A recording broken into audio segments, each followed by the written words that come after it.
esse começo, né, da minha fala seria a partir dessa fala do que o nosso querido Zé já trouxe aqui, mas eu queria fazer uma abordagem e a minha doutrina vai estar, viu, contribuindo, Zé, para poder ampliar esse conceito, né, da água e dos recursos hídricos, porque a gente precisa entender que mesmo na lógica trazida pela nossa política e essa interpretação doutrinária que é dada e jurisprudencial, mesmo nos casos em que a gente entenda que a água, na lógica de recursos hídricos, quando aproveitada e com sentido econômico, mas ainda que ela seja aproveitada no sentido econômico, ela também precisa ter, na lógica de autorização de vazão alocável, mesmo com toda a lógica de gestão de recursos hídricos, ela precisa estar bebendo das fontes, né, da dimensão da água nos seus diversos sentidos. Então, eu trago isso lá em 2018, né, quando escrevo sobre o tema,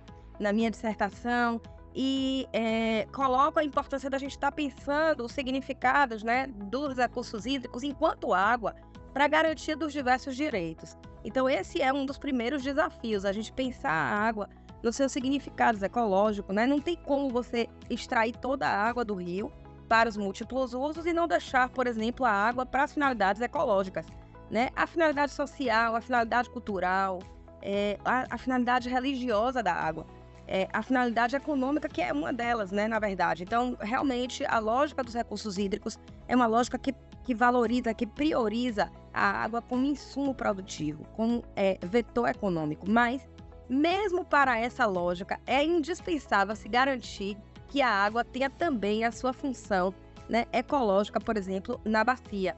Então, é importante que a gente comece a pensar, enquanto, né, promotores de justiça, enquanto operadores do direito, a necessidade de entender isso. E eu gosto sempre de mencionar a lógica trazida por Iores, que fala lá em 2006 sobre a nossa interação humana é tão grande com o ciclo hidrológico que poderia se chamar de ciclo hidrossocial e não mais ciclo hidrológico, né? Por tanta interface que existe. E aí eu não preciso falar do direito humano de forma tão aprofundada que nosso querido professor José Alexandre já falou, né, sobre a previsão de água como direito humano lá na ONU, né, em 2010, e que o ODS 6 já traz para a gente esse direito, né, assegurar esse direito à água e ao saneamento para todos. E aí o saneamento com o componente abastecimento de água, na parte de acesso à água, com o uso da água para abastecimento humano como uma das formas de múltiplos usos da água, né? É importante trazer aqui uma reflexão que a gente vem fazendo sobre o direito humano e mercadoria, né? A lógica econômica da água, dos recursos hídricos, é muito importante pensar que essa lógica ela precisa estar também calcada, né? Como ser algo que vai ser, de alguma maneira, utilizado para fins econômicos, e sempre é utilizada porque não tem atividade produtiva, que não tem a água como fundo, né, como matriz de uso, mas como é que isso pode ser de modo a garantir também o direito humano? Então são questões que a gente precisa estar trazendo como pano de fundo da nossa discussão. E até outros países que têm trabalhado a questão do bem viver, né, outros paradigmas, a gente já tem os rios como sujeitos de direito, que estão aí sendo colocados na pauta hoje, internacional, países que na América Latina, por exemplo, já trabalham a perspectiva total da água, né, e dos rios como sujeitos de direito. E aí, não mais coisas, né, não mais bens também, e não mais direitos, mas até sujeitos de direitos, né. A gente, para fazer essa reflexão dos deveres, né, da administração na gestão dos recursos hídricos, a gente discutindo com o bem público de uso comum do povo, como disse o nosso professor Zé Alexandre, com a Constituição, gente, não existem mais corpos d'água particulares, né? Isso é muito importante, porque a gente vê muitas vezes a privatização da água, seja dos rios, seja das fontes, seja das aguadas, e é importante diferenciar, inclusive, aquilo que é terra e aquilo que é água. Eu já fui autora de algumas ações em que eu discutia, por exemplo, aquela comunidade tinha acesso a uma guarda pública mas existia uma disputa de terra sobre se aquela terra era do fazendeiro, se era de uma comunidade, mas eu entrei com uma ação, por exemplo, para garantir o acesso à dessedimentação animal daquela guarda, argumentando que não era o caso da gente discutir a questão da terra, né? Porque independente do direito à terra, existia a questão do direito de acesso à água. E nós tivemos êxito nessas vezes em que já provocamos o Poder Judiciário nessa busca de acesso à água. E eu acho importante estar colocando isso aqui, porque eu acho que a gente poderia estar reverberando esse tipo de medida, e outros colegas também devem estar fazendo, e podem estar fazendo, e eu acho legal a gente poder compartilhar, né, essas atuações. Quando se trata de que a água é um bem público, de uso comum do povo, traz ao poder público uma responsabilidade ainda maior, né? Eu já tive casos em que, por exemplo, na região de Paramirim, uma bacia afluente do São Francisco, as pessoas diziam assim, eu tenho um direito à terra com uso da água, com acesso à água, e a água é um direito previsto aqui no meu título de propriedade. Eu dizia, gente, não existe, a pessoa achava que não precisava pedir outorga. E eu dizia, gente, não existe direito adquirido ao uso da água. Primeiro, porque a gente precisava combinar, né, com o ecossistema de que vai continuar tendo água aí. Segundo, que a gente precisa ter as dimensões de quais são os parâmetros de prioridade de uso nessa bacia. Então, não dá pra gente fazer essa coisa, mas para convencer esse povo que tinha esse título de que tinha direito à água, de dizer o contrário, não foi fácil. Eu digo para vocês que foi uma luta. Então, é importante que as pessoas entendam que não existe, não é porque o rio passa no fundo da sua propriedade que ele é seu. Não é porque a cachoeira está passando dentro da sua propriedade que ela é sua. E isso é confuso mesmo, né? E a gente vê em muitos espaços essa utilização praticamente privatizada dos recursos hídricos, né?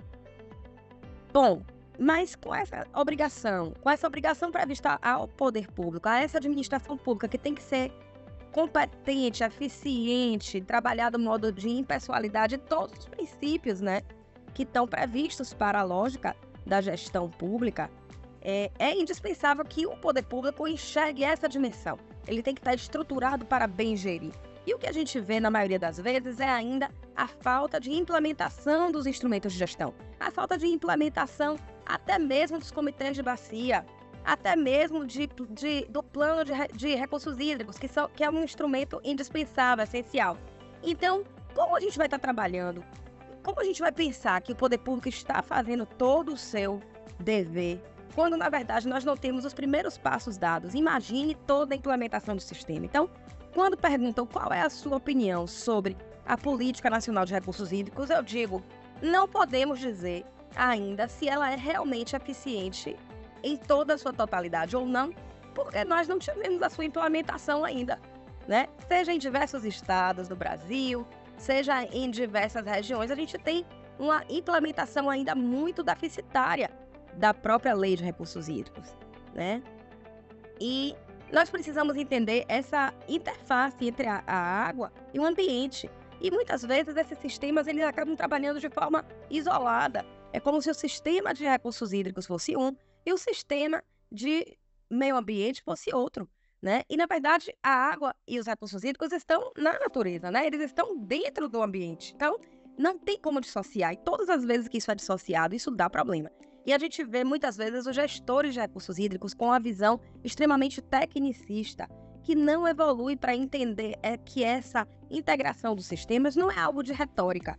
É algo que tem que ser intrínseco a qualquer avaliação. Uma outorga para os direitos de uso da água e a captação de água desse manancial vai significar reflexos no todo manancial e em toda a bacia hidrográfica. E, ao mesmo tempo, tudo o que acontece na bacia, sejam os desmatamentos, seja o uso de agrotóxico, seja o lançamento de esgoto, seja uma construção irregular, seja o impacto através do resíduo sólido no solo, né, do sólido no solo, tudo isso vai impactar na bacia. Então, essa lógica tecnicista que a gente vê, e não é de antes, não, gente, eu estou falando de hoje. A gente trabalha com profissionais de diversas áreas de recursos hídricos que enxergam a lógica dos recursos hídricos em uma caixinha. É como se estivessem falando de recursos hídricos separados do mundo real, né? Então, toda essa flexibilização da legislação que nós vivemos, toda essa seja da questão do Código Florestal, seja a questão do licenciamento de agricultura, por exemplo, do agrossilvopastoril aqui na Bahia e em outros estados, que nós temos tido reflexos seríssimos, e tivemos em outros estados, e a declaração, inclusive, de inconstitucionalidade pelo Supremo, da liberação, da isenção do agrossilvopastoril de licenciamento ambiental. Bom, o que significa um empreendimento de 200 mil hectares, por exemplo, e está isento de licenciamento ambiental, quando está ali impactando de diversas maneiras, né, as águas, né? Então, tudo isso é muito importante de ser entendido. E essa lei, então, que traz essa política nacional de recursos hídricos, ela estabelece ali, como disse o nosso querido professor José Alexandre, a lógica, né, dos recursos hídricos, com aquela previsão maravilhosa de racionalização do uso, de garantir para as futuras gerações os recursos hídricos, de garantir para as futuras gerações o acesso, né, a esse bem que é de todos. Então, e que é essencial. Nós não estamos falando de algo apenas que se deseja, mas nós estamos falando de algo que é vital. E isso faz toda uma diferença e traz ao poder público uma responsabilidade ainda maior. Eu sei que nosso querido professor já trouxe essa discussão da dominialidade, mas eu queria só pontuar, porque eu acho que muita gente ainda não atentou para essa discussão que o ministro Herman Benjamin trouxe, né, nesse julgado do recurso especial no STJ, e que eu trago aqui para compartilhar, que ele, inclusive, falou sobre isso num evento lá no Conselho Nacional do Ministério Público, alguns anos atrás, e eu ali parei para pensar que nos locais onde a gente tem os aquíferos federais, essa dominialidade seria, na verdade, de âmbito federal, quando o aquífero ultrapassasse mais de um estado. Então, no caso do São Francisco, a gente tem o aquífero Urucuia, que ultrapassa, né, a Bahia. E a gente tem ali, a gestão está sendo feita por cada estado, a partir da ideia de que as águas subterrâneas são geridas pelo estado. Só que, nessa perspectiva do ministro Benjamin, nesse julgado, na visão do STJ, essa discussão de dominialidade caberia, no caso dos aquíferos, para a ANA fazer essa gestão. Então, até me lembro que o doutor Eduardo Vegas, que é uma figura, né, muito querida e estudioso do tema já há bastante tempo, que tem livros importantíssimos publicados sobre o tema, dos quais, inclusive, eu sempre me valho, ele sempre colocava para mim: Luciana, isso vai ser uma catástrofe para os estados, né? Isso não seria bom, porque, afinal de contas, a captação de água subterrânea é algo que os estados ainda conseguem fazer. No entanto, depende, porque no caso da Bahia, por exemplo, a gente talvez precisasse de um freio de arrumação que viesse demonstrando que a Bahia não pode fazer tudo que ela quiser, com o estado da Bahia não poderia fazer tudo que ele quiser com as águas subterrâneas, mas que o aquífero Urucuia, ele tem impacto aí para outros estados também, que sofrem as consequências das tomadas de decisão. E essa lógica de tomada de decisão, né, ela precisa estar muito clara. Eu trouxe só essa demonstração aqui para a gente entender um pouco essa dimensão da bacia, né? Como essa unidade de planejamento, que é um dever, né, da administração pública, né, da administração ambiental na gestão dos recursos hídricos, e que todas essas ações humanas, elas vão repercutir na bacia. Eu trago a noção, e acho que é fundamental que todos os colegas promotores de justiça e promotoras possam estar acompanhando como estão os comitês de bacia, né, que são os parlamentos das águas, e que pode ser, como disse o nosso professor José Maximiliano, que a totalidade de uma bacia, né, ou de subbacias, pode estar abrangida por um comitê. A gente tem diversos tipos aqui na Bahia, inclusive temos casos em que temos mais de uma bacia, por exemplo, abrangida por um comitê, porque não daria para realmente montar um comitê para cada bacia naquele caso, seria complexo, já que cada momento de reunião de comitê precisa de um suporte. E eu acho que é fundamental a gente valorizar o comitê como esse parlamento das águas, esse árbitro das águas. E muitas vezes os conflitos de uso chegam às promotorias de justiça e os colegas ficam, né, com a mão na cabeça. A gente faz o que com isso, essa briga aqui pelo uso da água? A gente precisa saber que nesses casos é importante encaminhar ao verdadeiro árbitro pela lei, que é o Comitê de Bacia em primeira instância, né? E fortalecer esses colegiados.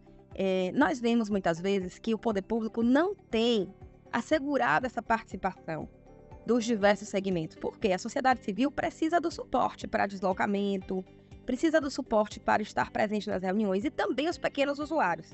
Nós estamos tendo agora uma discussão sobre a possibilidade ou não de que haja o custeio pelo poder público dos pequenos usuários, porque muitas vezes, gente, acreditem, o pescador aparece às vezes na cadeira de usuário. Então, qual é a diferença? O pescador, na verdade, é inclusive comunidade tradicional, né? Então, existe uma confusão, e eu estou trazendo aqui, na verdade, essa discussão que tem acontecido, porque, por exemplo, qual o lugar das comunidades tradicionais nos comitês de bacia? Se nós temos ali expresso na legislação e na política nacional a necessidade de que as comunidades participem, a nossa legislação, a Política Nacional de Recursos Hídricos, ela prevê que onde tem índio, né, onde tem a população indígena, é preciso garantir a cadeira da FUNAI e das populações indígenas presentes naquela bacia. Mas como estão as nossas legislações estaduais? Na Bahia, existe também essa réplica de ter, onde tiver população indígena, estar presente. Só que como é que tem sido avaliado pelo Conselho Estadual de Recursos Hídricos? Que o indígena vai computar na vaga da sociedade civil. E o Comitê de Bacia do São Francisco chegou a avançar para ter também, né, comunidades quilombolas. Mas, na verdade, vejam, eu tenho colocado isso sobre a diversidade, a plurietnicidade das bacias. Inclusive, escrevi um artigo sobre isso, junto com outros colegas, que é sobre o lugar das comunidades tradicionais nos comitês de bacia e na gestão das águas. Porque se eles têm tanta afinidade e dimensões outras do uso da água, era importante que a gente tivesse um espaço garantido para essas comunidades a partir da realidade de cada bacia. A nossa determinação de descentralização da gestão das águas, ela vem da ideia exatamente de que cada bacia é única. Cada bacia é única na sua realidade, nos seus desejos de prioridade, nos seus desejos de como deve ser essa bacia. E isso precisa ser avaliado. Mas, para isso, uma gestão descentralizada que seja democrática vai necessariamente conter a participação daqueles que vivem realmente durante anos e anos naquelas bacias. Então, a gente vai ter os usuários com seus segmentos, também ali a irrigação, a mineração, mas o que está acontecendo na prática?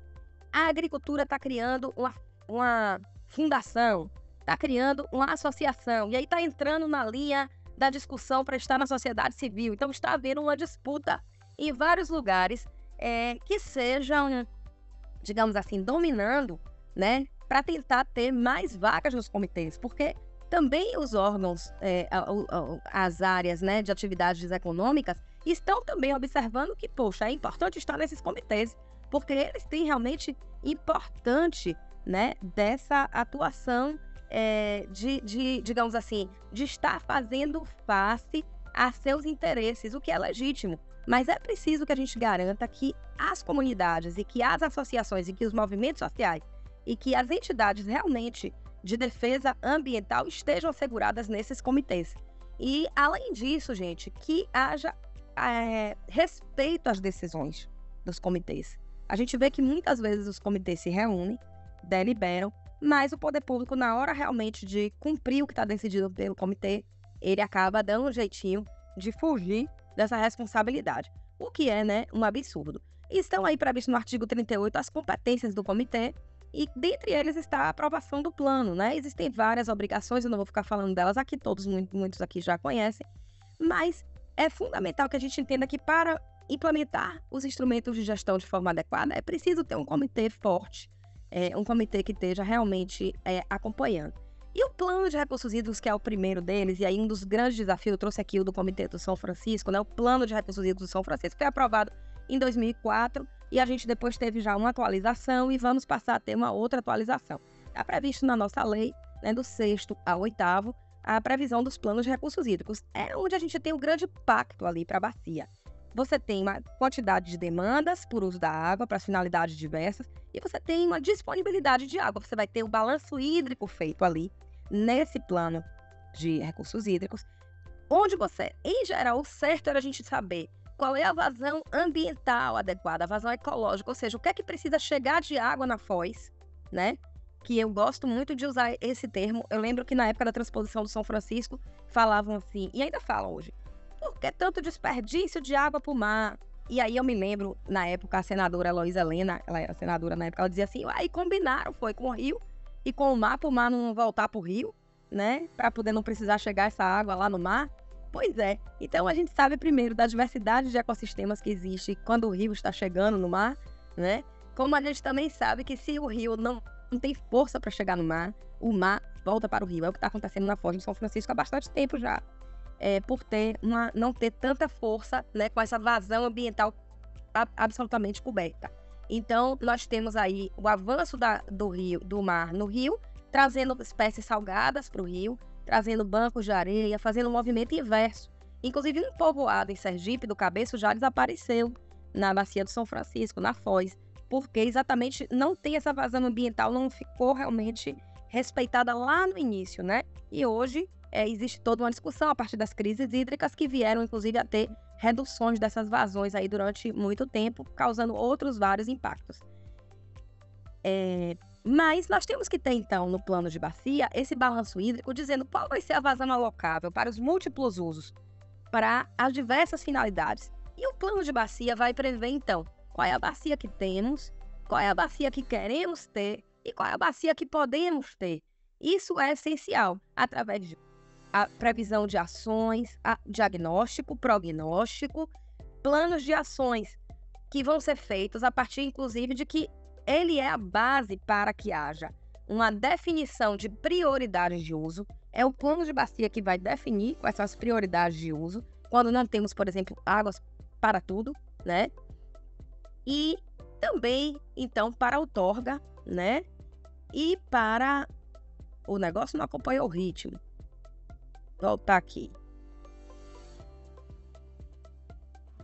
Ai, pulou um tiquinho ali, não foi? A apresentação, ela pulou. Deixa eu ver aqui se a gente consegue. Aí tá com os slides em branco, né? Bom, mas eu consigo aqui falar mesmo sem os slides, tá? Depois a gente compartilha o slide. Houve alguma probleminha aí na conexão. Mas sobre a outorga, sobre a cobrança, sobre cada um desses instrumentos de gestão. O que acontece? O plano de recursos hídricos, ele dá essas diretrizes, né? Ele vai estabelecer qual é esse balanço hídrico, qual é a vazão alocável. Tá normal aí? Tá ótimo. Obrigada, gente. Qual é o balanço hídrico, qual é a nossa previsão de uso alocável e as prioridades de uso. Ou seja, se não tiver água para tudo, como vai ser a prioridade? Dando o exemplo do São Francisco, no plano de bacia, houve um aspecto do plano em 2004 que foi o seguinte: no caso de alocação externa de água, só pode ser usado água para outra bacia, ou seja, alocação externa de água, em caso de comprovada escassez na bacia receptora, desde que feitas as medidas de acesso à água naquela bacia e ainda assim entenda que é necessário o uso da água do São Francisco. Essa foi a deliberação que tratou de uso de alocação externa de recurso hídrico na bacia. E para consumo humano e animal, não para os usos econômicos da água. Então, essa foi a deliberação do Comitê de Bacia do São Francisco, no caso da transposição do São Francisco. O famoso caso, né? E que eu atuei nesse caso na época. E é importante dizer que a gente teve essa deliberação e o que é que aconteceu?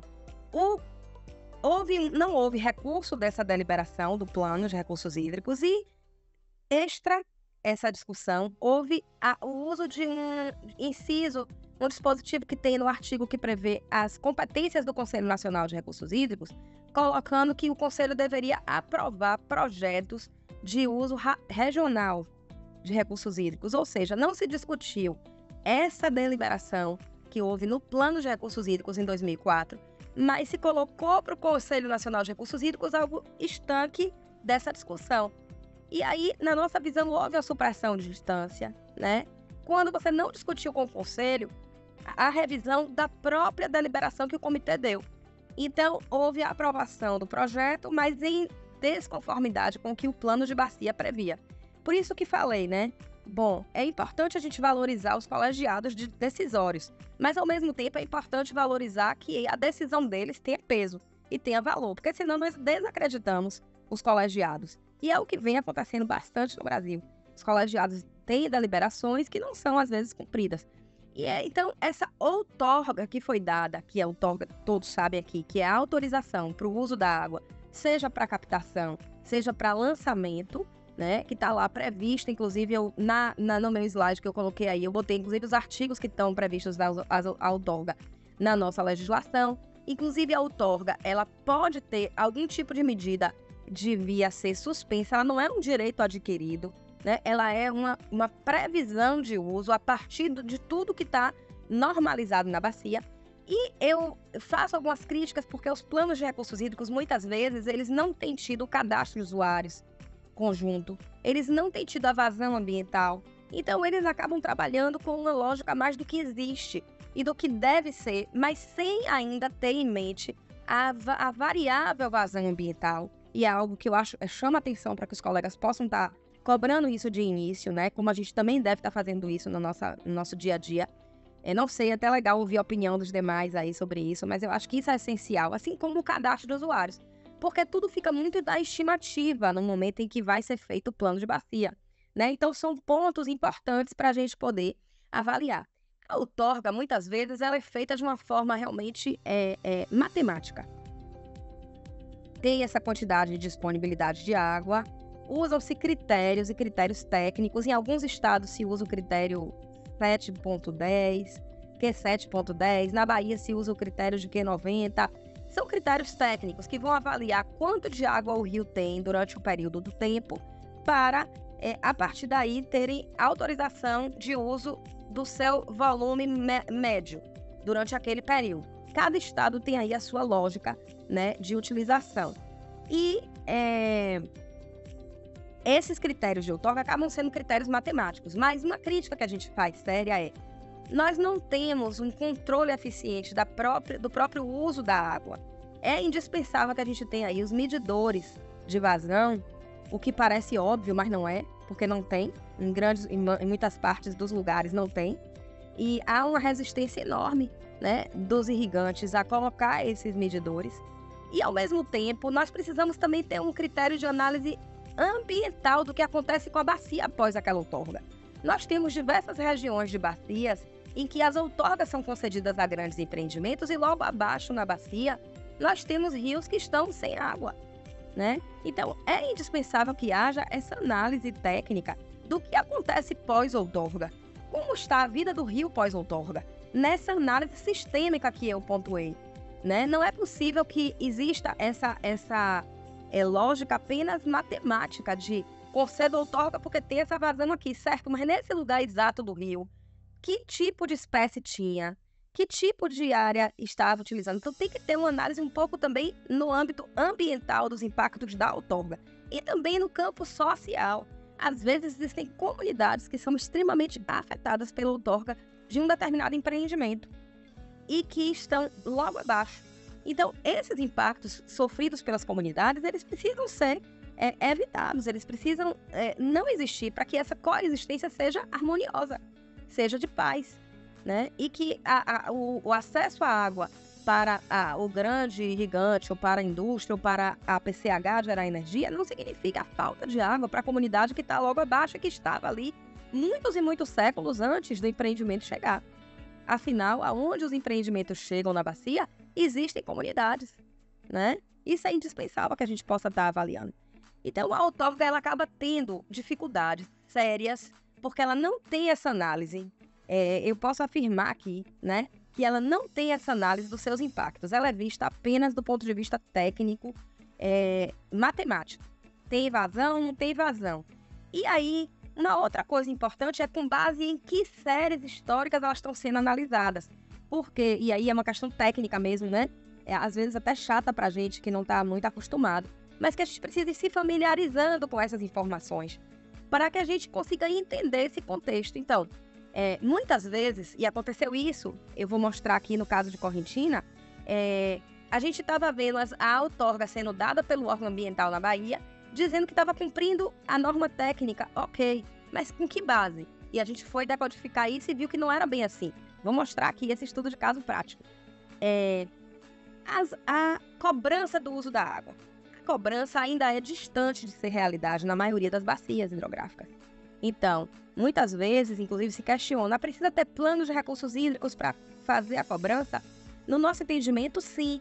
Porque como é que você vai aplicar recursos de cobrança, como bem explicado aqui pelo nosso querido professor que nos antecedeu, a cobrança sendo aí fundamental e essencial instrumento, inclusive, de racionalização do uso, porque quando se faz a cobrança, necessariamente se vai refletir sobre o que está se usando, se é essencial mesmo aquela grande captação de água, né?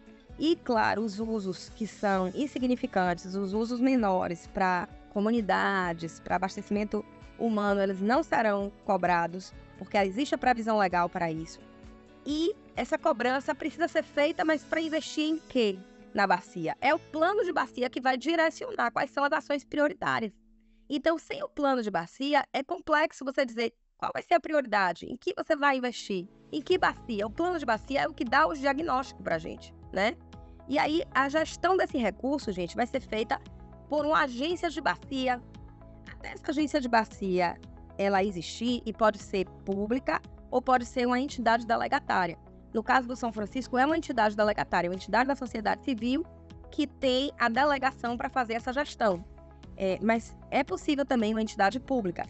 Acontece que, até ela existir, quem tem a obrigação de dar os passos para implementar as medidas é o órgão gestor das águas, a ANA, no caso de federal, e os estados, através dos seus órgãos de gestão dos recursos hídricos.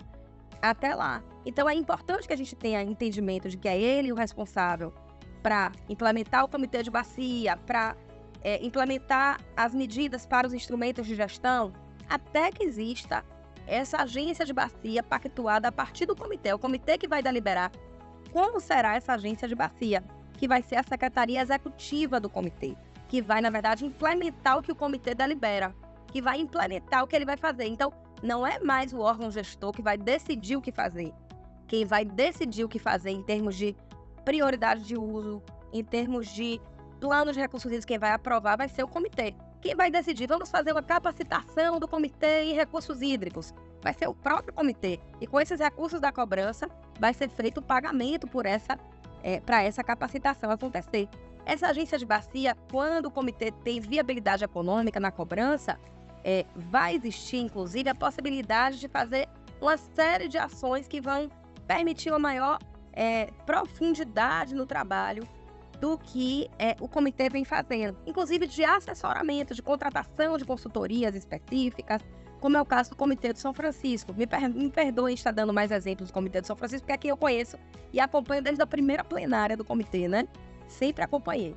Então, e acho essencial, né? Acho super importante que os colegas possam fazer o acompanhamento das plenárias, entender como é que estão funcionando, estudar, né, as matérias e fazer ali as contribuições do que entendam pertinente. E nós temos aí, então, a cobrança, ela ainda não é muito implementada em várias bacias, mas a gente vê no Comitê do São Francisco, no Paraíba do Sul e em outros, como a cobrança permitiu que o comitê avançasse no seu papel de comitê. Se ele vai ser árbitro de um conflito, ele consegue nomear, ele consegue nomear a consultoria, ele consegue ter assistentes, ele consegue ter pessoal para apoiar, ele consegue ter gente de suporte para suas plenárias de logística, enfim, ele consegue ter mais autonomia para funcionar, né? O que é essencial. Mas enquanto isso não acontece, nós do Ministério Público devemos, né, e podemos cobrar que o órgão gestor faça esse papel. A ANA tem apoiado também através do Procomitês, é importante destacar isso, um programa importante de apoio para os comitês de bacia estarem fazendo capacitação, fazendo articulação, e esse recurso é repassado para o órgão estadual, muitas vezes, fazer a gestão. Na Bahia, a gente teve, inclusive, dificuldades e chegamos a fazer uma medida para que o órgão ambiental cumprisse e garantisse o acesso de reuniões a partir desse recurso do Procomitês no ano passado. Porque o órgão gestor das águas aqui, que é junto com o meio ambiente, disse não temos recursos, ou não temos gente para organizar esse evento do Fórum de Comitês Estadual. E é uma realidade hoje, gente. Os estados, a grande maioria dos estados, tem o Fórum Estadual de Comitês, além da gente ter o Fórum Nacional de Comitês. Então, é importante a gente estar acompanhando, né, esses movimentos que estão acontecendo em cada estado, para que a gente esteja sabendo o que está acontecendo. Então, o sistema de informações de recursos hídricos, ele ainda também não é uma realidade na maioria dos estados, né? Na ANA, a gente tem, sim, mais informações, a gente tem informações mais atualizadas, inclusive é feito um relatório de conjuntura importante sobre gestão de recursos hídricos, que é publicado, mas nós temos ainda uma deficiência no sistema de informações de recursos hídricos, inclusive em relação aos estados. A maioria dos estados, e grande parte deles, não possui esse sistema de informação. Então, foi vetado um outro instrumento, né? E deixa eu só voltar aqui para ver se eu esqueci algum. É o enquadramento dos corpos d'água, né? Que, na verdade, a grande maioria dos rios, ele possui, né? Eles colocam que quando não tiver a deliberação, vai ser considerado classe 2, que é um rio que tenha condições aí de balneabilidade. Mas a gente sabe que esse instrumento ainda também é muito pouco utilizado. Ainda a grande maioria das bacias não tem essa definição de enquadramento de classe, e isso mostra para a gente, nesse cenário de implementação, ainda grandes deficiências, tanto de implementação do instrumento de gestão, quanto deficiência no sentido de, mesmo que implementado, às vezes não tem a medida correta ainda, né? E aí, uma discussão que eu trago aqui para os colegas é essa discussão que nós tivemos aí com vários estados, né? A crise hídrica e socioambiental nas bacias hidrográficas, escassez de água e escassez de governança. Porque muitas vezes os nossos dirigentes dos órgãos, e aí eu ouvi do presidente da ANA falando, e ouvi do diretor de águas da Bahia falarem o seguinte: culpa é de São Pedro. É só uma questão de fenômeno El Niño, Laninha, fenômenos naturais, e que vão só culpa mesmo da questão de pluviométrica. Bom, primeiro a gente precisa, num tempo desses de mudanças climáticas, que está aí na nossa pauta diária, saber que mesmo esses fatores climáticos, eles também já estão sofrendo essa intervenção humana, né? A primeira coisa é dizer isso, que mesmo os fatores climáticos, eles são necessariamente a consequência de garantir essa atuação. Então, nós sabemos que os fatores climáticos, eles não são estanques, eles são a consequência matemática da lógica de uso de diversas formas que vão degradando o ambiente e impactando, né, na condição climática. Isso já é pacífico também para nós. Além dos impactos, né, socioambientais dos empreendimentos. Nós não podemos desconsiderar que os desmatamentos em grande proporção estão aí causando, né, diversos problemas. Além não só os desmatamentos, é um exemplo, né? Mas o lançamento de esgoto e todas as outras questões que a gente já conversou aqui. Além da insuficiência de implementação dos instrumentos de gestão. Então, vejam, se a gente tem várias regiões da bacia que não tem outorga, que não tem análise de outorga, ou se até as outorgas estão concedidas, mas não estão tendo um plano de bacia que direcione e que limite, nós estamos tendo uma devida gestão das águas? Não. Então, a crise hídrica, ela não é provocada apenas, e o apenas não quer dizer que seja menos importante, por fatores climáticos, mas a forma de gerir, então, a crise precisa contemplar, né? Eu vou passar rapidamente aqui. Ali era mostrando que eclodiram as crises em vários lugares, inclusive onde nunca se pensou, né? Como no Distrito Federal e em outros locais, né? E no São Francisco eu quero só fazer um exemplo para mostrar para vocês, né? Eu vou pular tudo aqui por conta do tempo, mas eu vou voltar aqui para mostrar o seguinte. Vejam, os grandes desmatamentos fazem com que as águas, inclusive, não infiltrem na velocidade que elas infiltram no local onde temos vegetação nativa. Nós já tivemos discussões, inclusive, com técnicos dos irrigantes que dizem que é a mesma coisa. Ter soja ou ter cerrado é igual a infiltração. Aí a gente teve que mostrar que não era assim, que a quantidade a velocidade da infiltração da água no solo para a recarga dos aquíferos é muito maior onde a gente tem a vegetação nativa do que onde a gente tem, na verdade, a plantação, né? A vegetação plantada. E isso tem consequências, Porque quando a gente não tem infiltração, a gente não tem a recarga dos aquíferos, a gente tem prejuízos seríssimos. No caso do São Francisco, por exemplo, o aquífero Uruguai ele é responsável por 2/3 da água no período de escassez, no período em que não tem chuva na bacia. É 2/3 preenchido por esse aquífero. É claro que ele, com impactos diversos do plantio de soja, algodão e milho na região oeste, tem consequências sérias, não é?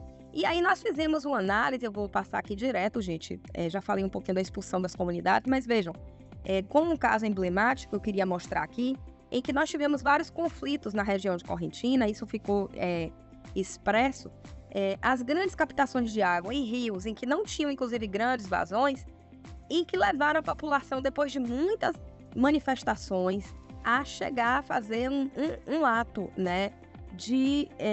Um ato sério, severo contra um empreendimento. Claro que a gente não vai apoiar um tipo de medida extrema como essa, de modo algum, mas as outorgas continuaram saindo sem nenhuma medida. E houve lá uma manifestação em um empreendimento, e esse empreendimento, com 1.000 pessoas presentes, acabou tendo danificados alguns equipamentos, o que realmente é reprovável. Mas o Estado, com isso, não tomou medidas de melhorar a gestão da água. O Estado botou policiamento para tomar medidas, né, contra aquelas pessoas que estavam lá. E aí, em seguida, veio essa mobilização de quase 12.000 pessoas em Correntina para tratar do problema, porque as pessoas diziam os rios estão secando. E quando a gente foi fazer a análise do que estava acontecendo, nós vimos, gente, nós estamos com os rios. A população dizia, e aí eu fiz... Gente, eu estou impressionada com esses slides sumindo. Nós fizemos, né, uma audiência pública de 3.000 pessoas. Eu nunca fiz uma audiência pública tão grande, viu? Mas ainda estava sendo transmitida ao mesmo tempo pelo Facebook naquela época, porque em 2017 não estava tão cheio de conhecimentos tecnológicos assim, né? E nós, imaginem que nós temos uma análise, e aí a população dizia: nós estamos com os rios secando, nós não vamos concordar que o agronegócio invada as nossas áreas aqui desse jeito, sem limites. Nós temos que ter limites, os rios precisam continuar tendo água. E o órgão ambiental dizia: estamos concedendo com base na técnica. Nós não tínhamos planos de bacias na época, planos de recursos hídricos, certo? Veio depois. E aí, só para fechar, eu queria dizer, né, e para ir encerrando aqui, que eu estou preocupada aqui para chegar no horário certinho, para dar tempo de já ver as contribuições dos colegas que estão presentes também, dizendo o seguinte: nós analisamos como foram concedidas as outorgas, que não estavam, inclusive, publicadas, não tinham um sistema de informação. Nós fomos analisar, caso a caso, a bacia do Corrente, quais outorgas existiam concedidas e quais foram as bases do órgão ambiental para conceder as outorgas. O que é que nós vimos? A série histórica que eles estavam se baseando eram até 2007. Nós estávamos em 2015, 2017. Em 2015, nós tivemos a seca dos rios. Então, eles estavam desconsiderando o período de maior escassez de água na região e concedendo outorgas como se não tivéssemos esse problema. Além disso, os medidores de vazão, é algo que eu também alerto os colegas. Os medidores de vazão não eram praticamente existentes na bacia. Eram 5 medidores de vazão lá, previstos pelo HidroWeb da ANA, mas simplesmente esses medidores de vazão eram em partes específicas da bacia. Vários rios da bacia não tinham medidores de vazão. Então, quando o órgão ambiental dizia assim: estamos concedendo com base na lei e na técnica, nós fizemos uma nota técnica demonstrando pelo Ministério Público que essa análise técnica estava deficitária. E tudo isso subsidiou o comitê e as comunidades e as entidades para a discussão no plano de bacia. E no plano de bacia nós participamos ativamente desse plano de bacia. Vejam que a população coloca para a gente... deixa eu só voltar aqui para ver. Pulou, não tá aparecendo para vocês? Acho que sim, né? Não tá aparecendo para mim, beleza. Então, vejam aí, a mobilização. O pessoal dizia, ó, se o governo se omite, o povo age. E tava na rua, né? E eles diziam, no dia, eles diziam para a delegada, a gente não vai aceitar essa invasão do agronegócio aqui nas nossas vidas, nos nossos rios, secando os nossos rios. Então, é claro que não é para a gente concordar de modo algum com nenhum tipo de agressividade. Por outro lado, é agressivo o que está acontecendo também de invasão das áreas, literalmente com grilagem, que eu tinha botado aqui no slide, que na área a gente tem um grande problema de grilagem, um grande problema, inclusive, com a expulsão de comunidades do seu território. E é revoltante para aquelas comunidades terem cuidado a vida inteira dos seus territórios e da água, consequentemente, porque a gente sabe que a vida dos povos e comunidades tradicionais está diretamente relacionada à forma de vida, e ver que existe uma expulsão, inclusive com autorizações de supressão de vegetação, com outorgas, para empreendimentos de grilagem, né? Então, tudo isso precisa ter uma articulação. Não tem como trabalhar a gestão de recursos hídricos sem entender que ela está dentro de um contexto e que tem consequências, não é? E aí eu coloco aqui como desafios, né, a gente ter mais conhecimentos e estudos técnicos, mas também de saberes populares. É fundamental a compreensão de que na área serem implantados empreendimentos, né, nas bacias hidrográficas existem comunidades durante séculos, né? Revisitar periodicamente a análise dos impactos das decisões de implementação dos instrumentos de gestão. Então essa outorga foi concedida, mas o que é que ela ocasionou? O que é que ela está impactando na vida do rio, nas espécies? Não tem mais essa espécie? Tem essa espécie? Então, que medida tem? Não pode ser esse bicho estanque na casinha, na caixinha fechada dos recursos hídricos que não dialoga no mundo real, né? Ser uma questão avaliada, questão fundiária para concessão de outorgas, de licenças, de ASVs, pois tudo isso está relacionado. Vejam que as regiões de recarga dos rios, muitas vezes está, de fato, com toda a supressão. E essa análise de recarga que o plano de bacia chega, ele chega bem depois, o plano de recursos hídricos, de um uso já desordenado das bacias, né? E aí isso precisa ser reavaliado. De que maneira, né? Isso pode acontecer. E, por fim, né, eu coloquei aí uma série de outras considerações, mas que me parece que o principal mesmo de tudo, né, para a gente encerrar aqui no nosso prazo, não vou ficar falando dos detalhes, mas eu queria dizer que essa gestão de recursos hídricos, para que o desafio da implementação da política, ela não passa necessariamente só pelas questões técnicas de gerenciamento de recursos hídricos, mas ela passa pela participação, pela ampliação da participação, ela passa para que os instrumentos de gestão sejam eficientes, porque senão é fácil dizer, nós estamos usando o dedo da técnica e concedendo a outorga. Mas o que efeito essa outorga está tendo no mundo real, na vida do rio, na vida ecológica da bacia, na continuidade daqueles rios para futuras gerações? Ou os instrumentos de gestão poderão estar, inclusive, legalizando a extinção dos nossos rios. Então é importante que a gente tenha essas visões críticas desde o começo, permitindo a maior participação das entidades, convencendo inclusive as entidades a se fazerem presentes, que muitas delas estão desacreditadas dos espaços participativos, mas nós precisamos fazer com que esses espaços participativos sejam de verdade, sejam firmes. A lei traz ao Comitê de Bacia um poder nunca visto para nenhum outro ente gestor, né? Órgão maior da política, e a gente precisa fazer valer esse passo. Então, eu acho que é essencial para que o passo seja dado a partir dos comitês de bacia, que são realmente os parlamentos das águas, né?